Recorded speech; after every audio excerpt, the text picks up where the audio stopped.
Restorative practices are not new to Edmonton Catholic schools, but we began with an intentional professional development plan that included training 40 staff as restorative conference facilitators.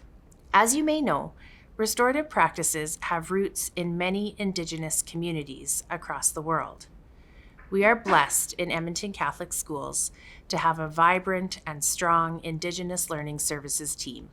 In the spirit of truth and reconciliation, we knew it was important to walk together with our colleagues from Indigenous Learning Services right from the beginning to ensure that we were moving forward in a good way.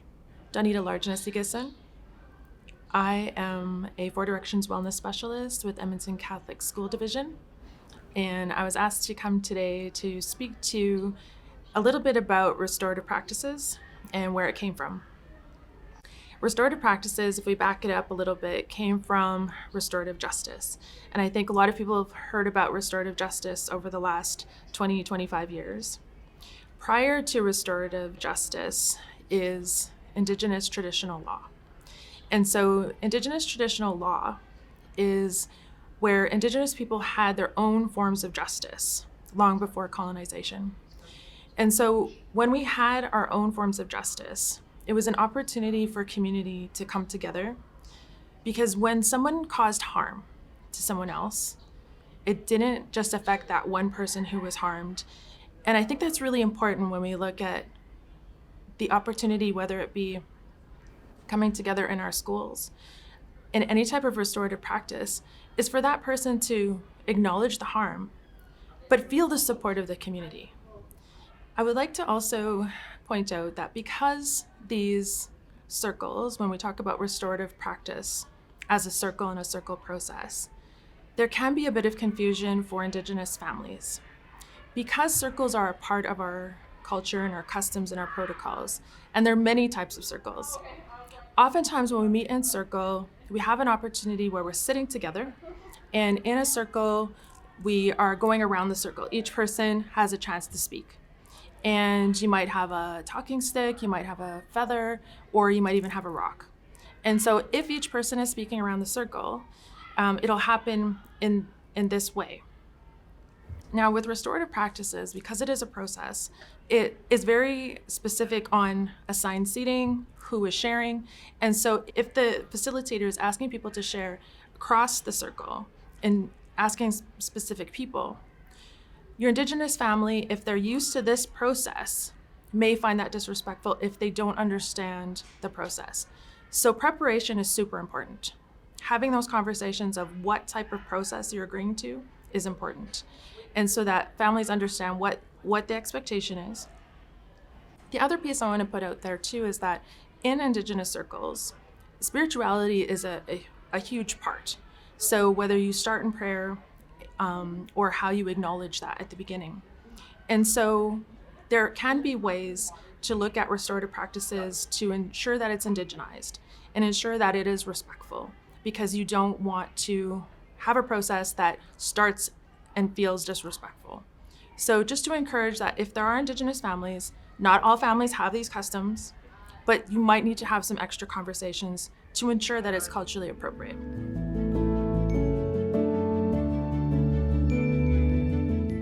I think the first time that I actually even heard of the whole concept of a restorative conference was a few years back, and initially my thoughts were, this can't work. I've been at this game long enough that when kids screw up, and they always do, you traditionally move towards a punitive measure of a suspension or what have you. In my own school, what I've been finding is that suspension, whether it's in school or suspension, whether you're having to look at out of school suspensions, really is a Band-Aid. And so the child comes into the office for a half day, full day, home for a day, and they come back and you continue to see the behaviors over and over and over again. There was an incident with a boy and a girl in our school. Stephen and Michelle, I'll call them, wanted to get to the root of why this is happening. They wanted to take responsibility, and this child take ownership for his actions. And so we decided to try a restorative circle in our school, and we brought in a trained facilitator who was an outside party, come in and hear that conversation in a non-judgmental way and just help guide our circle so that everyone could be heard and all the feelings and hopefully be restored and have a plan going forward. How can we make sure this doesn't happen again and everyone's safe and feels welcome in our school? The young boy, Stephen, was able to express that he was sorry. It was wrong of him. He needs to be a better friend. He listened to her, and it was one of the really aha moments is that he really sat back and listened to Michelle talk about how she felt.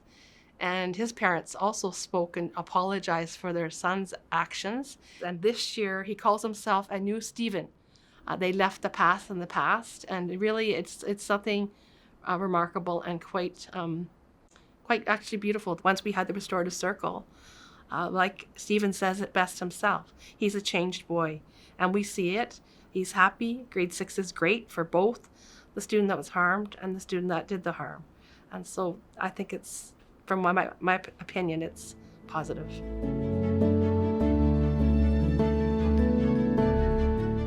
I think the benefit of the restorative conference is that the students own it. They actually have to come to an understanding of what they've done and how it's impacted others in their circle. And that includes their families, our community. I think it gives people a voice and time to connect with each other or really understand maybe the harm that's been caused or how they've impacted other people versus maybe someone who's caused the harm and maybe have a better understanding of what led up to the situation. I think they're more likely to connect back to their community and feel like they belong in that community. Like when you kind of get more to the root of why that happened, it definitely lends insight, I think, in a lot of cases that I've known over the years as a teacher and even as a mom. Like that's that whole two sides. Well, there's sometimes even three sides to every story. Having the opportunity to speak as the administrator, quite involved with this one, and then to have our learning coach there and our principal there and then the parents, was very cathartic. I see the benefits as building relationships. Like one of the most powerful ways is connection and building those relationships, positive relationships, and moving forward. And that it's okay to make mistakes and build on from your mistakes and move able to move forward. And also, it's building community, empathy, trust, respect. I think for the person who caused the harm, to be able to understand the amount of people that their actions have impacted, and it's always seems to be more than just the one person. A lot of times they think that their actions was like a harmless thing that didn't really impact a lot of people, but I think for them to see that it impacts a group of people, that's really powerful. And I think for the person who's been harmed, to have the ability to share their side of the story, have their voice be heard, I think it's really, really powerful. In the ones that I've been part of, we've been able to avoid suspension in school. Not that that's the end-all, be-all goal of restorative conferencing. It allows for learning to take place and there to be resolution. At the conclusion of the conferencing, there's a mutual agreed upon action that comes out of it. So it's not just, you come and you talk about your feelings and then you go off on your way. There is action that comes and that's where learning takes place. And it's truly remarkable. You really do see that shift that occurs after the fact that everybody got a chance to speak, just the way the conference is set up.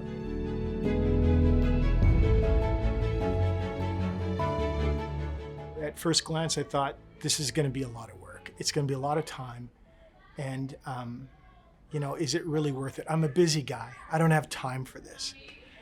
But believe me, it's worth it. Because when you really take time to be able to dissect what has happened, what's at the root cause of the conflict, and having the students understand what they've done and how it has impacted our community, their circle of friends, the adults in their world, their parents, then that's what changes the game. Because all of a sudden, it's not just about an administrator telling them, listen, you did something wrong. It's now about them understanding how they've impacted those people in our community. That can be very powerful. no one felt rushed. I think everyone felt heard, and I think that's one of the most important parts of the Restorative Conference.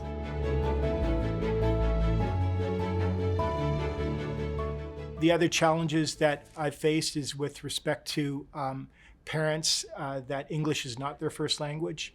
Again, it's one of those things where some principals might think, oh, my stars, now I got to go ahead and get a, interpreter or what have you. It's worth it. It's really worth it, because when the parents are involved in that conversation and they now feel as though they truly understand the context of what their child's been involved with, again, it becomes much more impactful. I think when people start getting more vulnerable, they kind of get their guard up a little bit. So it's more just reassuring people that they're there, reminding them of the process, and letting them know, like, we all are working kind of towards the end goal of finding a solution and to resolve the issue.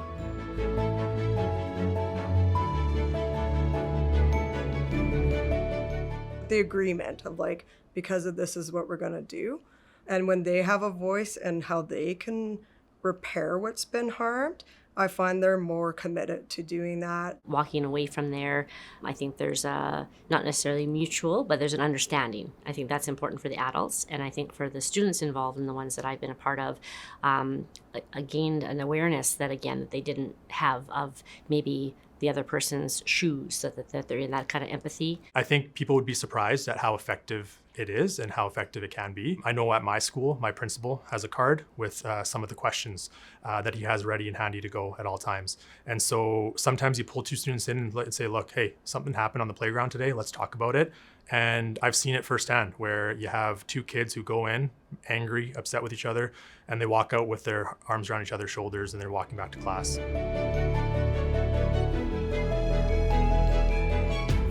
I find students are more likely, when we come together in a circle, they are more likely to share. They seem to be more engaged. We've used them for just a classroom figuring out how their community is going to look. And then we've also used them at staff to actually also have some of our meetings, our like multidisciplinary teams meetings.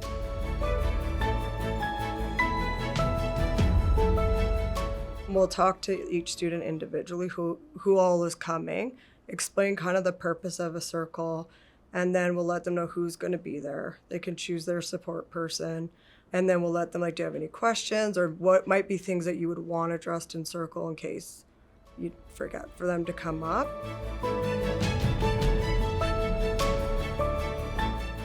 It takes time, but when the faculty come to understand what has happened in that conference, who's been involved in that crucial conversation, and the fact that it's been a teachable moment for that child to be able to understand how they have impacted their community, their families, their peers, their teachers, that's very powerful. But it's going to take time for people to understand that, this does work, and people have to be willing to engage in that crucial conversation. What if we could slowly shift that and understand that, hey, there's other ways that we can deal with this that actually are healthier and build a better sense of community amongst the children in the school and the greater school community as well.